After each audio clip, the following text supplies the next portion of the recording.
Does selling your Mercedes on an internet auction site hurt its marketplace value?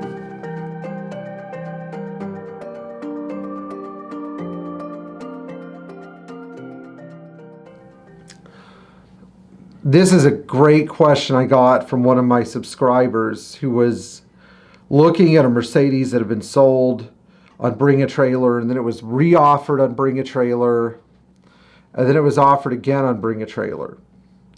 And the third time, it just failed to sell. And my speculation was that the car had been offered too many times. So I'm not going to, for personal reasons and because in case the seller of this car might be watching or something like that, I don't want to say what model it was or anything like that. But I will say that when you resell a car multiple times, it can, especially in the public forum, it can actually hurt its value to the point where you may lose money on it, even if it is a really great and exceptional car. So the vehicle in question, I will say it was a Mercedes sedan, and it was just a normal, well-kept car that just had, I think, had been offered too many times. And what we see very frequently with these cars is because they're offered to the public over and over again, this weird kind of speculation arises in the mind of potential buyers where they think that there's either something wrong with the car because it keeps getting sold over and over and over again, or they think that the seller is desperate to get rid of it and will just keep offering it until the price comes down to a level that they can afford.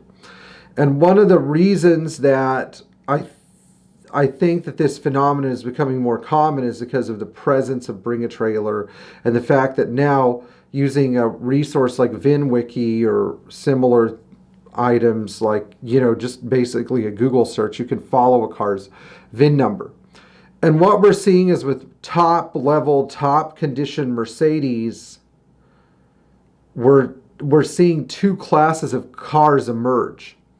A class of cars that has been sold on the internet and there's a public record and they may be really nice cars.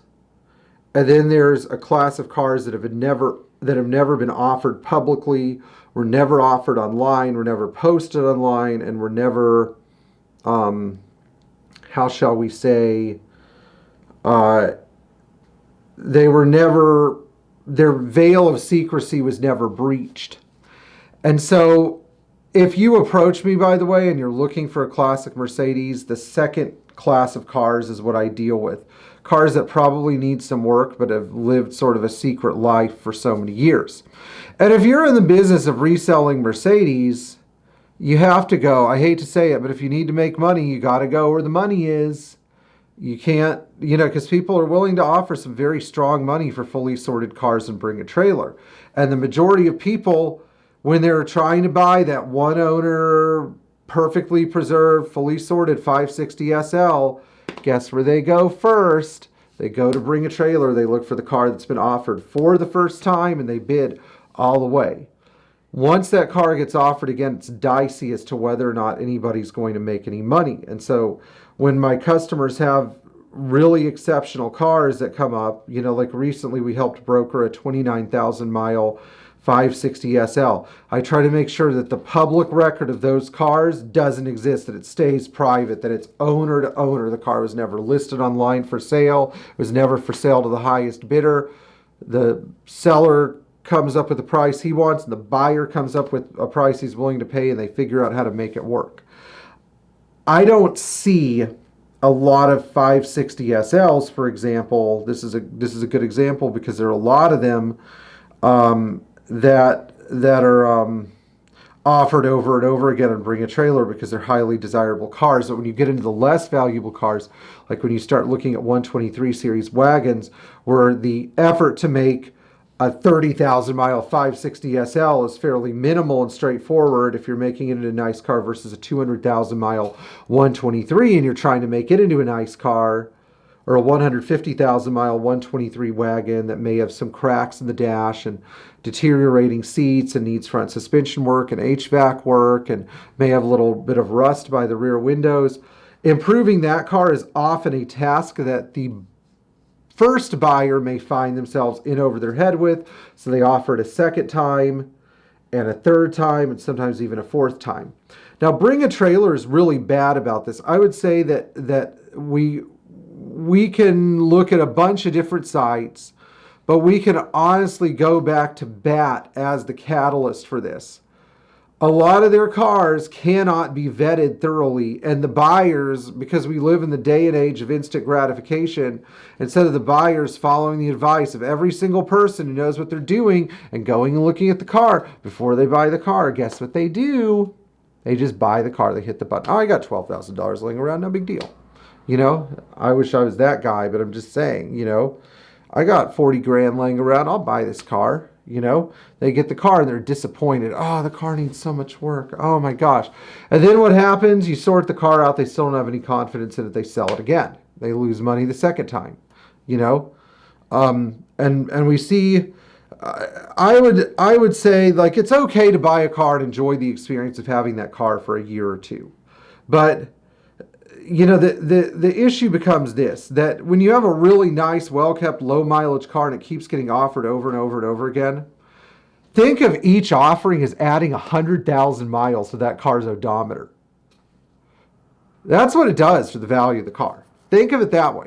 Think of it as adding 100,000 miles in that car's odometer. Because, you know, when you offer Mercedes, let's say you offer a 10,000 or 20,000 mile Mercedes. Oh yeah, that's low mileage. That's really nice. Next time you offer it, people, if it was a really public high dollar sale, people might perceive it as a 110,000 mile car. Still low mileage.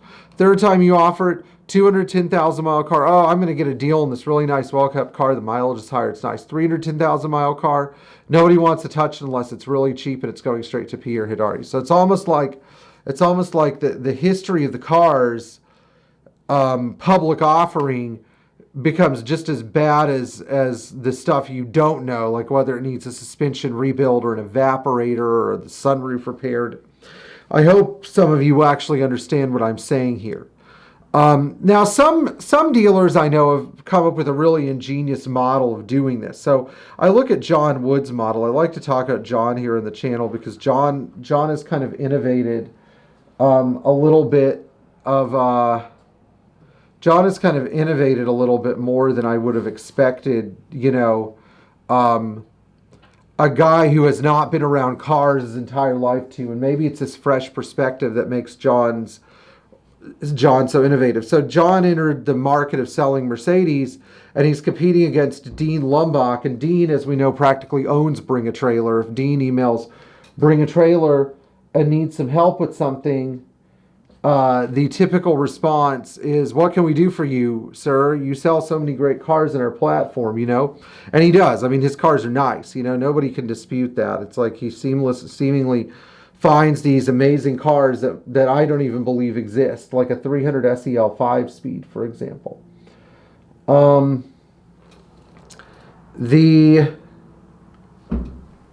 I guess he works over there. The situation with John, and maybe anybody else is looking to sell classic Mercedes, is they have to break into this market. And trying to sell your cars in the same space almost creates too much competition. When there are too many of one car offered, it brings the value down as well. And so John has sort of developed his own brand and his own following using YouTube and his website. And so I think his cars sort of stay out of the spotlight enough, but they're advertised publicly, but for some reason buying the car from an individual doesn't hurt quite as much as buying it in a public sale. Like when somebody sees you driving a car that you bought on Bring a Trailer and you overpaid for, they go, I know that car, you paid too much for it.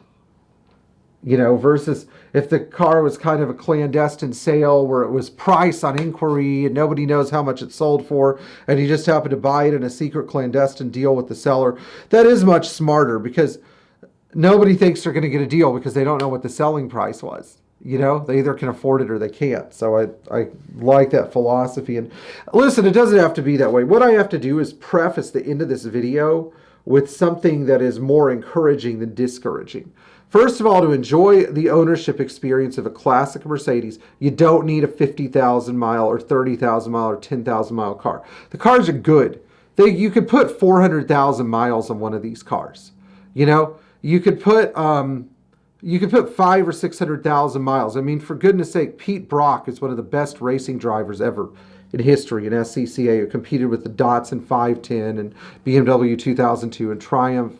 I don't know. Actually, wait, I think it was Bob Tullius that was competing with the Triumph GT6. But Pete Brock bought an 85 300D new, and it has almost 900,000 miles on it. Let that sink in. The car's still good. It's fine, you know.